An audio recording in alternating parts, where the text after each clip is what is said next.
அனைவருக்கும் வணக்கம். காலையில ஒரு மிகப்பெரிய காணொளி ஒண்ணு நம்ம நண்பர் அனுப்பியிருந்தாரு.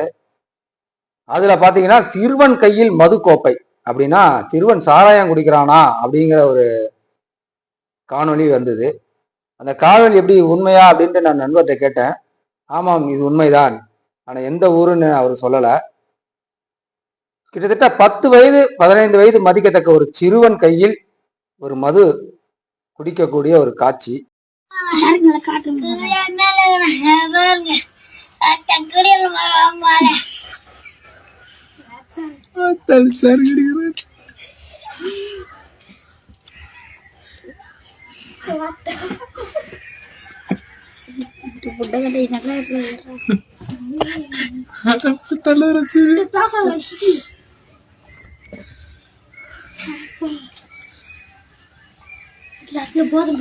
பட்டு அடிச்சுட்டு அப்படியே கிளாஸ் நொறுக்கிது.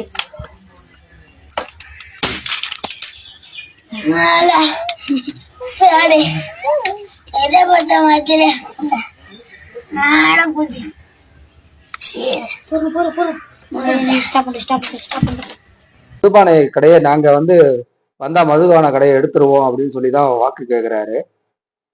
அதான் அவர் நிப்பாட்டுறதா தெரியல.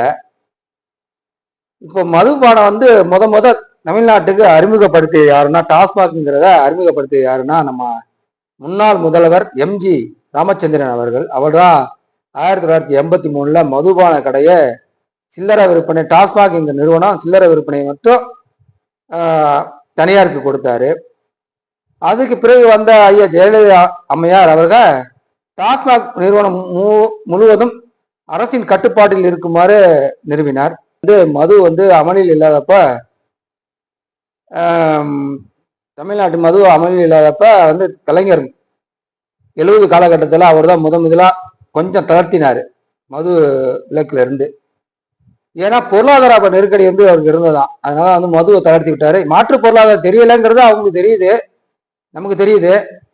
அதனால மது விலக்கு அவர் தான் அமல்ல இருந்ததை தளர்த்தினாரு. கொஞ்சம் கொஞ்சமா தமிழ்நாட்டில் மொத்த விற்பனையை தமிழக அரசு தமிழ்நாடு மதுபானத்து கடையை நடத்துகிறது.